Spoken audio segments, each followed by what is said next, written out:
Let me paint a picture. You're scrolling through Instagram, seeing friends post about their tropical vacations, new apartments, and weekend brunches. Meanwhile, you're eating ramen for the third time this week. Your checking account has $47. Your credit card is maxed out, and you have absolutely no idea how everyone else seems to have their life together financially. Sound familiar? Here's the truth nobody talks about. Most of those people posting the perfect life are just as broke as you are. They're just better at hiding it behind filters and credit card debt. We're living in a generation that was told to follow our dreams, got buried in student loans, entered the worst job market in decades, and received exactly zero practical financial education along the way. You weren't taught how to budget. You weren't taught about credit scores. You weren't taught the difference between a 401k and an IRA. But you were definitely taught that avocado toast is somehow responsible for your inability to buy a house. Thanks, boomers. Today, we're breaking down Broke Millennial by Erin Lowry, a book that finally speaks the truth about millennial money struggles without the condescending judgment. This isn't your grandfather's personal finance advice. This is real talk for people dealing with student loans, side hustles, roommates, and the crushing weight of trying to adult in an economy that seems designed to keep us broke forever. By the end of this video, you'll know exactly how to stop scraping by and actually get your financial life together. Let's get started. Chapter 1. Why Millennials Are Actually Broke and It's Not Your Fault. The book opens by addressing something crucial. Yes, millennials face unique financial challenges that previous generations didn't. This isn't about making excuses. It's about understanding the battlefield you're fighting on. Let's look at the facts. The average student loan debt has tripled in the last 20 years. Entry-level wages have barely kept pace with inflation, while housing costs in major cities have skyrocketed. The jobs that used to support a middle-class life with just a high school diploma now require a bachelor's degree and 3 years of experience for an entry-level position paying $40,000. Add to that, we entered the workforce during or right after the Great Recession.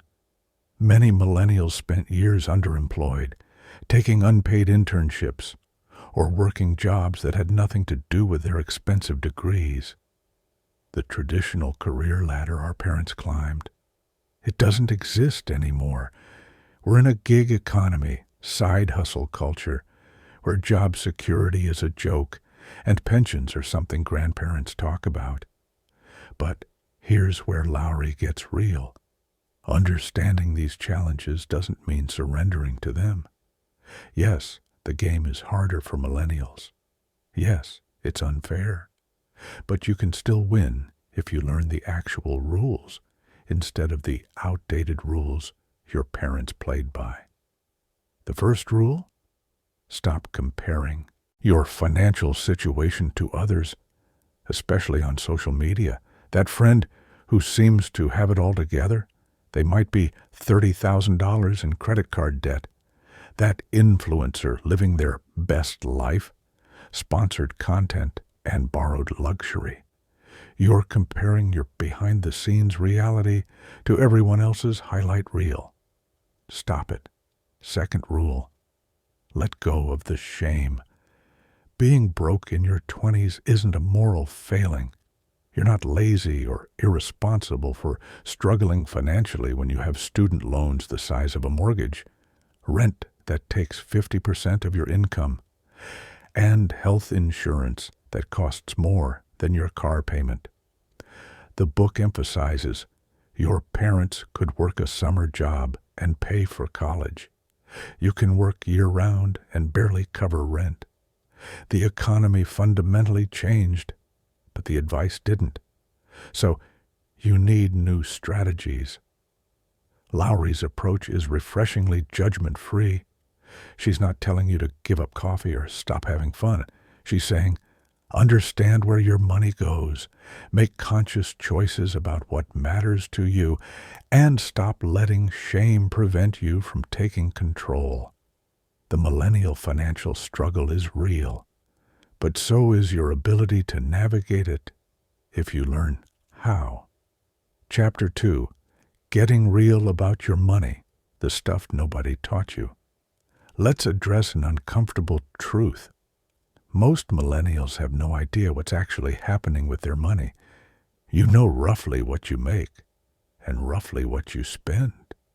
But you couldn't tell me where $500 went last month if your life depended on it.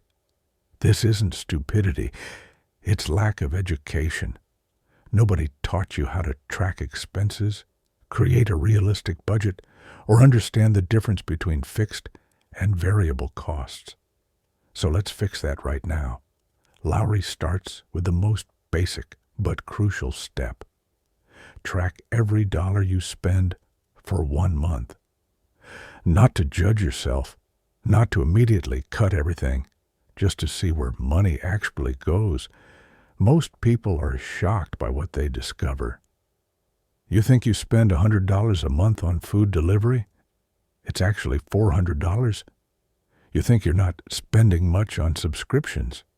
You've got 12 of them. You forgot about totaling $200 monthly. Those just a few dollars here and there. They add up to hundreds. The book recommends using an app like Mint, YNAB. You need a budget. Or even a simple spreadsheet. The tool doesn't matter. What matters is seeing your actual spending patterns in black and white. Once you know where money goes, the next step is creating a realistic budget. And here's where Lowry diverges from traditional advice. She doesn't tell you to eliminate everything fun and live like a monk. That's not sustainable. Instead, she introduces the concept of conscious spending. Identify what actually matters to you and budget for it guilt-free. Love going to concerts? Budget for concerts. Value travel? Budget for travel. But then ruthlessly cut spending on things that don't matter to you. If you hate cooking and love restaurants, spend on eating out, but cut the expensive gym membership you never use. The formula Lowry uses is flexible. Fixed costs, rent, loans, insurance, should be under 50% of your income if possible. Savings and investments at least 20%. Everything else is discretionary. You decide how to allocate it based on your values. But here's the crucial part about budgeting that most people miss. It's not about restriction. It's about knowing your numbers so you can spend without guilt. When you know you've allocated $200 for entertainment this month and you've only spent $80, you can go to that concert without the anxiety of, can I afford this? The book also tackles the mental blocks around money. Opening your banking app makes your stomach hurt? That's a sign you're avoiding reality. Scared to check your credit card balance? That fear is costing you money in late fees and interest. Lowry's advice: rip off the Band-Aid. Look at the numbers. They're not going to get better by ignoring them. In fact, avoidance makes everything worse because you can't fix problems you won't acknowledge. Set up a monthly money date with yourself. Once a month, sit down with a coffee or glass of wine. Review all your accounts, check your budget, pay bills, and assess where you are. Making it a regular ritual removes the anxiety and shame. Chapter 3, Dealing with Debt Without Losing Your Mind. Let's talk about the elephant in the room: debt. Specifically, the crushing, suffocating, why did I major in art history kind of debt that keeps you up at night. Lowry doesn't sugarcoat this. Debt is a massive obstacle to building wealth. But she also doesn't treat it like a death sentence. Millions of millennials have successfully climbed out of debt. And you can too if you're strategic about it. First, understand that not all debt is created equal. There's good debt and bad debt. Good debt includes things like student loans with reasonable interest rates, or a mortgage, debt that theoretically increases your earning potential or builds equity. Bad debt is high-interest credit cards, payday loans, or financing things that depreciate immediately. The book's strategy for tackling debt has 3 parts: assessment, method, and psychology. Assessment: list every debt you have. Credit cards, student loans, car loans, personal loans, that $500 you owe your roommate. Write down the balance, interest rate, and minimum payment for each. Seeing it all in one place is terrifying but necessary. You can't fight an enemy you won't look at. Method: choose between 2 proven debt payoff strategies. The avalanche method focuses on highest interest rate first. Mathematically optimal because you save the most money. The snowball method focuses on smallest balance first. Psychologically powerful because you get quick wins. Lowry actually recommends the snowball method for most millennials. Why? Because debt payoff is more about psychology than pure math. When you're buried under multiple debts and barely scraping by, you need motivation to keep going. Knocking out that $800 credit card in 2 months feels amazing and gives you momentum to tackle the next one. Here's how Snowball works. Make minimum payments on everything, then throw every extra dollar at the smallest debt until it's gone. When that's paid off, take the full payment you are making on that debt and add it to the minimum payment of the next smallest debt. The amount you're paying toward debt stays constant, but it compounds as each debt disappears. Psychology. This is where most people fail.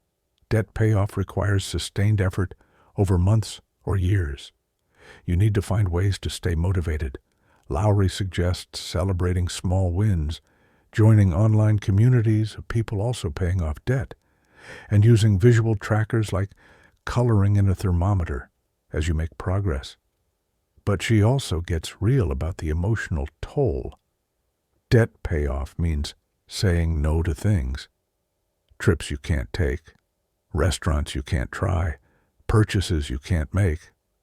That sucks. It's okay to acknowledge that it sucks while still doing it. The book emphasizes, be aggressive with debt payoff, but not so aggressive you make yourself miserable and give up. If putting every spare penny toward debt means you never see friends, you'll burn out.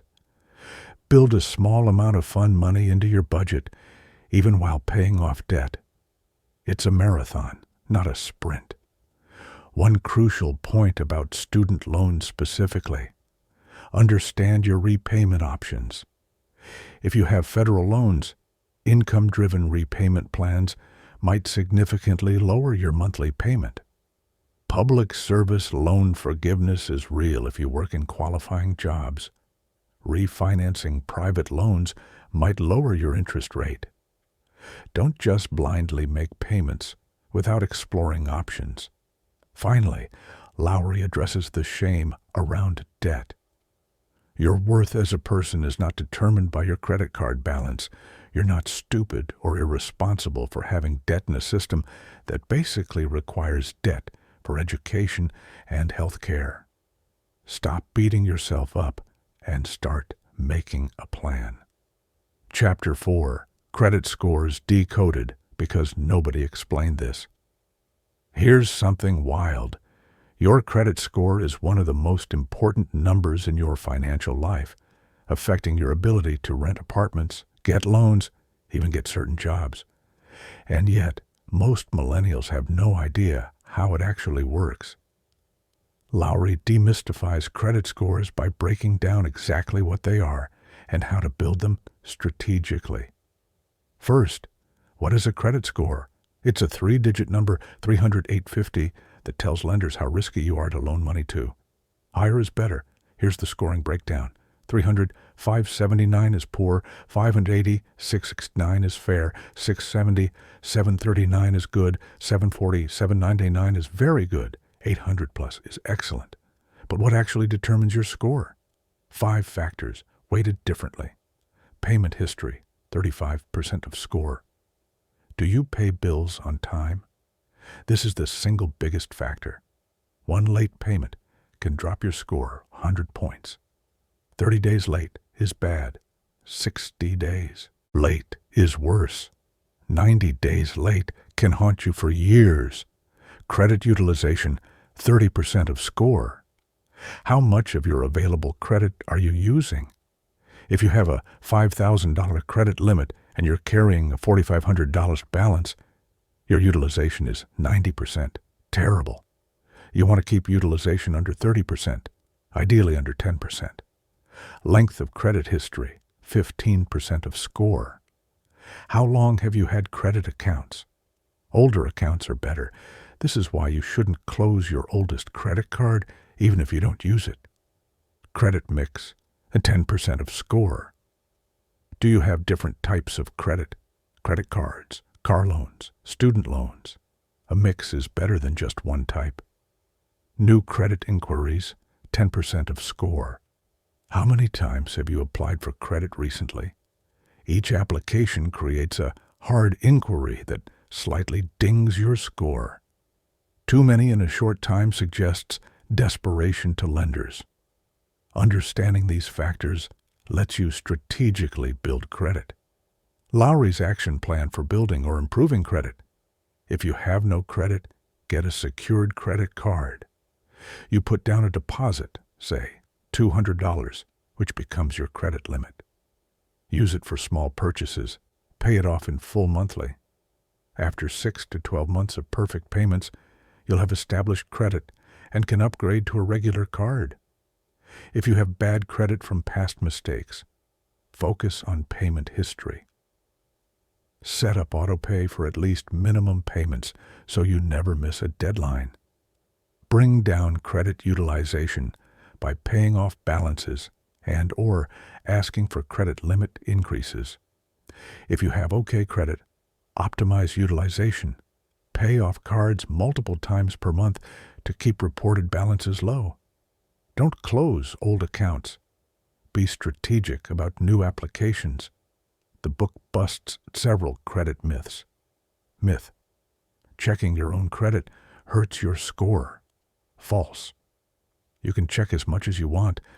It's only hard inquiries from applications that affect scores. In fact, you should check your credit report from all 3 bureaus, Equifax, Experian, TransUnion, at least annually at annualcreditreport.com to catch errors. Myth: you need to carry a balance to build credit. Absolutely false. Pay in full every month. You build credit from using cards, not from paying interest. Carrying balances just costs you money. Myth: closing cards helps your score. Wrong. It reduces your available credit, increasing utilization, and removes credit history. Keep cards open, especially old ones. Lowry also addresses credit card debt psychology. If you genuinely can't trust yourself with a credit card without racking up debt, it's okay to stick with debit cards until you've built better money habits. A mediocre credit score is better than drowning in 20% interest credit card debt.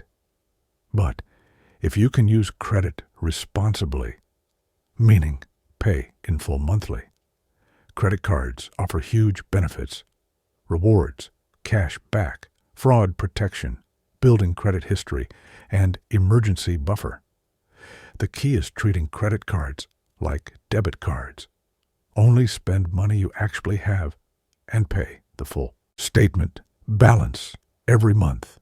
Never just the minimum. Chapter 5. Saving money when you're barely surviving. Let's address the most common pushback to financial advice. I can barely afford rent and food. How am I supposed to save money? Lowry gets it. She's not some out-of-touch boomer telling you to save 20% of an income that barely covers basics. But she also doesn't let you off the hook completely. Even small amounts of savings matter, and there are strategies to find money you didn't think you had. First, the emergency fund. This is the financial buffer that prevents one unexpected expense from destroying your life. Traditional advice says save 3 to 6 months of expenses. Lowry says, if you're broke, start with $500, then build to $1,000. These amounts won't cover extended unemployment, but they'll cover a car repair, medical copay, or broken phone without resorting to credit cards. How do you find $500 when you're broke? The book provides several tactics. The windfall capture strategy. Anytime money comes in that isn't your regular paycheck, tax refund, birthday money, side gig payment, work bonus, immediately save 100% of it. You weren't counting on that money, so you won't miss it. The trim the fat approach. Audit your subscriptions and memberships. Cancel anything you haven't used in a month. Call your service providers, cable, internet, phone, and negotiate lower rates or threaten to cancel. You'd be shocked how quickly they offer discounts. The automation method. Set up automatic transfer of even $25 to $50 per paycheck to savings before you can spend it. It's easier to save money you never see in your checking account. Start small. Increase gradually as you adjust. The side hustle route. If your budget is legitimately maxed out, the only option is increasing income. Drive for Uber occasionally. Freelance your skills. Sell stuff you don't use. Pick up weekend shifts. A few hundred extra dollars monthly makes a huge difference when you're broke. But here's Lowry's most important point about emergency savings. Keep it in a separate, not too easy to access account. If it's sitting in your checking account, you'll spend it. Put it in a high-yield savings account at a different bank. Make it require a transfer that takes 1 to 2 days. This prevents impulse emergencies like concert tickets. Once you have a basic emergency fund, the next savings priority is retirement. And yes, you should start saving for retirement, even if you're in your 20s and broke. The math is unforgiving. Money invested in your 20s has 40-plus years to grow. Money invested in your 40s has 20 years. Starting early is more important than investing large amounts later. Lowry's retirement strategy for broke millennials. First, capture any employer 401k match. This is free money, an instant 50-100% return. If your employer matches up to 3% and you don't contribute at least 3%, you're giving away free money. If no employer match exists, open a Roth IRA. You can contribute up to $6,500 annually in 2024. Even $50 a month, $600 yearly, invested in low-cost index funds will grow substantially over decades. Don't agonize over investment choices. For simplicity, Lowry recommends target date retirement funds. You pick the fund closest to your planned retirement year, and it automatically adjusts the stock-bond mix as you age. Set it and forget it. The book also tackles the psychological barrier of, I can't afford to save. Lowry reframes it. You can't afford not to save. Without savings, you're one emergency away from debt. Without retirement savings, you'll either work until you die or be destitute in old age. Start where you are. $10 a month is better than nothing. $25 is better than $10. Build the habit, then increase the amount as your income grows. The habit matters more than the amount when you're starting. Chapter 6. navigating adult milestones without going broke. Now let's talk about the expensive life events that seem designed to bankrupt millennials. Weddings, buying a home, having kids, and other adulting milestones. Lowry's perspective. You don't have to follow the traditional timeline or spend traditional amounts just because that's what people do. Create a path that fits your finances and values, not Instagram expectations. Weddings. The average wedding costs $30,000, $35,000. That's insane. It's a house down payment, a year of expenses, or several years of retirement contributions. Lowry isn't saying don't get married or celebrate. She's saying don't go into debt for one day. Her advice, decide what actually matters to you about a wedding. Great food? Amazing photos? All your friends there? Prioritize those things. Cut everything else. Consider alternative venues, off-season dates, Friday weddings, brunch instead of dinner, fewer guests, or elope and throw a casual party later. The book emphasizes no one who truly loves you wants you to start your marriage drowning in debt. Set a budget you can afford without loans and stick to it. If parents offer money, great. If not, plan within your means. Buying a home. Millennials are buying homes later than previous generations, largely because it's harder.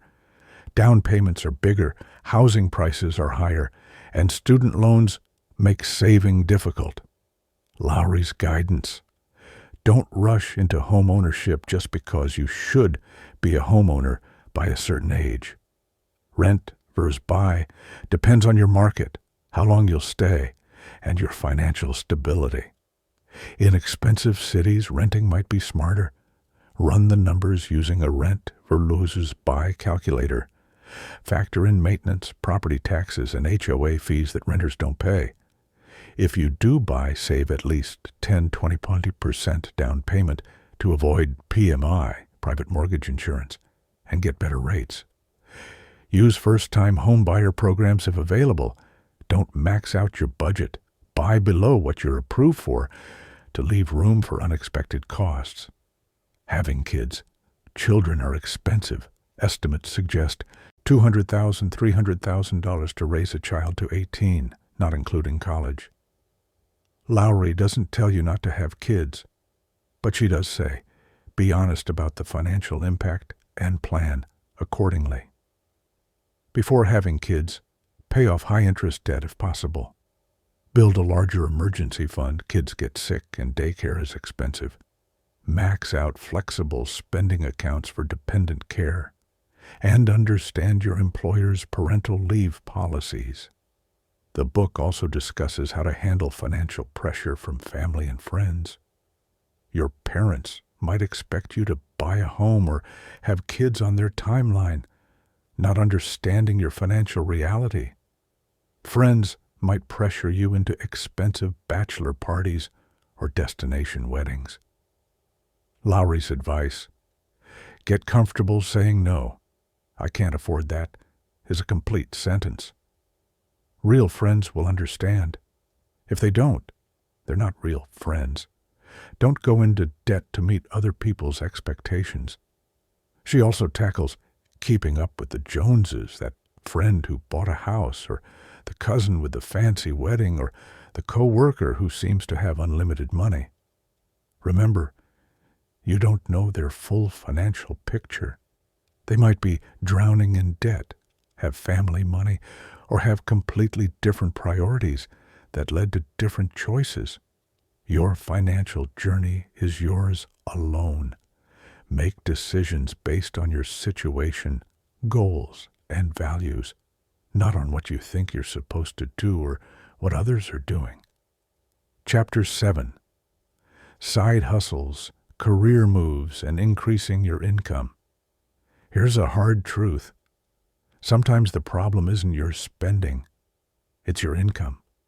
You can only cut expenses so far. At some point, you need to make more money. Lowry dedicates significant attention to income growth because it's often the missing piece in millennial financial struggles. Side hustles. The gig economy is both a curse and an opportunity. It's a curse because stable jobs with benefits are harder to find. It's an opportunity because you can monetize skills and time in ways previous generations couldn't. Lowry's framework for side hustles. They should either be highly profitable per hour, align with your skills and interests, or build toward a bigger goal. Don't waste time on $5 per hour tasks that drain your energy. Focus on higher value opportunities.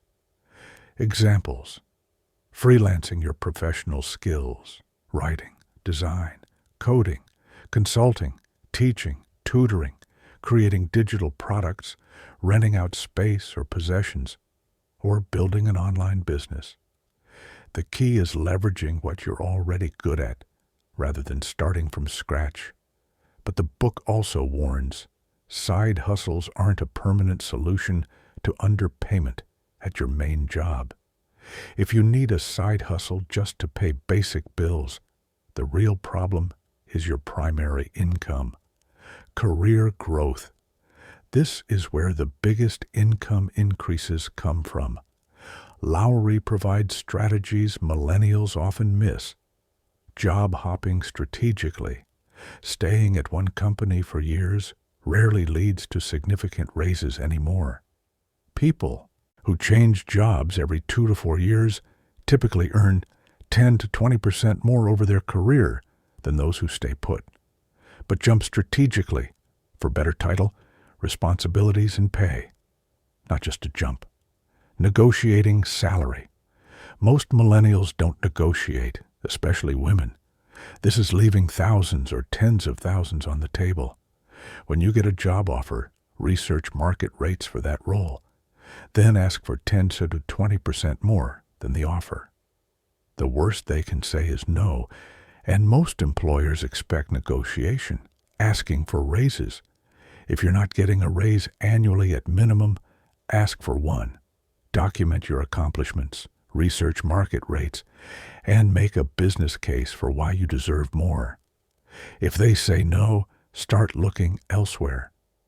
Investing in skills. Take courses, get certifications, learn new technologies, whatever increases your market value in your field. The ROI on skill development often far exceeds traditional investments. The book emphasizes increasing income isn't about hustle culture or working yourself to death.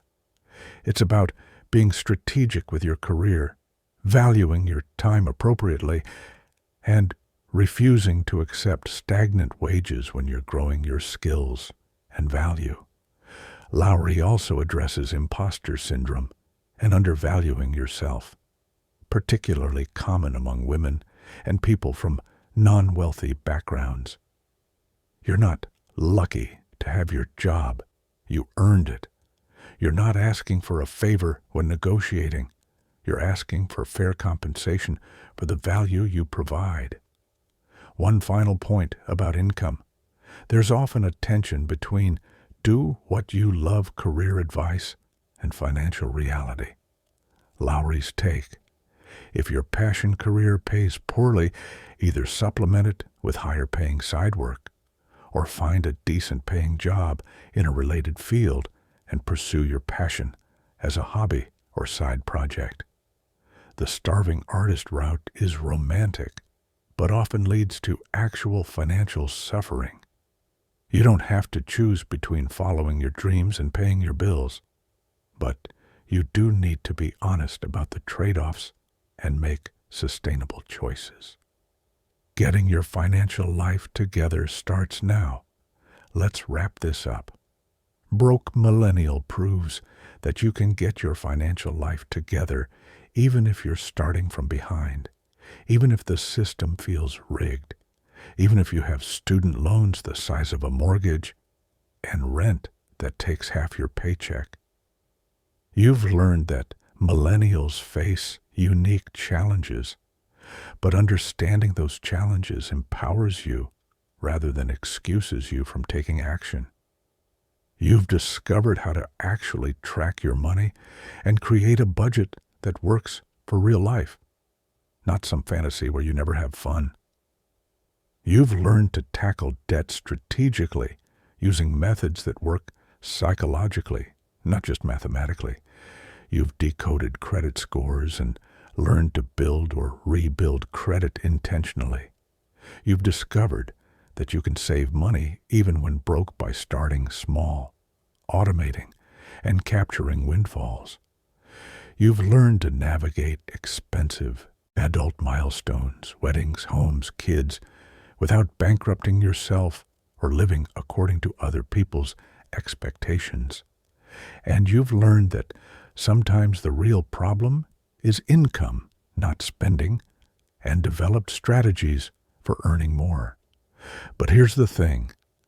Knowing this information changes nothing if you don't act. And I don't mean some overwhelming, complete financial overhaul starting tomorrow. I mean taking one small step today. Here's your action plan. Choose one thing from this video to implement this week. Option 1. Track every dollar you spend for the next 7 days. Every single dollar. Use an app or a notebook, doesn't matter.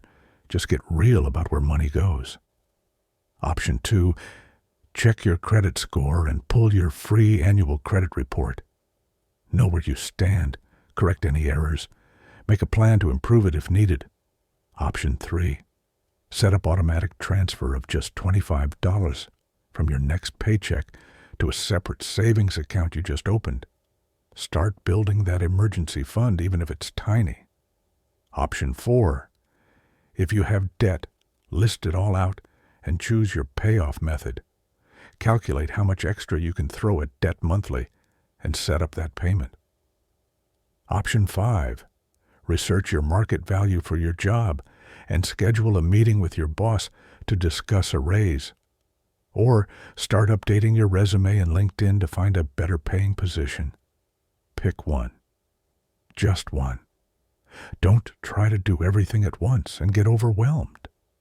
Small, consistent action beats perfect plans that never get implemented. Remember Lowry's core message. Being broke isn't a moral failing, but staying broke when you have the tools to change it is a choice. You've now got the tools. The millennial financial struggle is real, but so is your ability to overcome it. You're not doomed to live paycheck to paycheck forever. You're not destined to have terrible credit and no savings. You can build wealth, even starting from zero or from negative. It won't happen overnight. There's no secret hack or get-rich-quick scheme.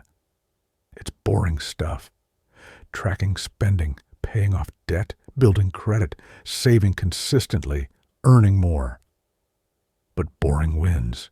The financially stable version of you who exists 5 years from now, the one with good credit, an emergency fund, no credit card debt, and actual retirement savings.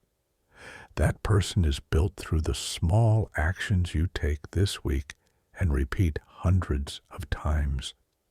Stop waiting for perfect circumstances. Stop making excuses. Stop feeling ashamed. Start taking action. Your financial life together begins right now.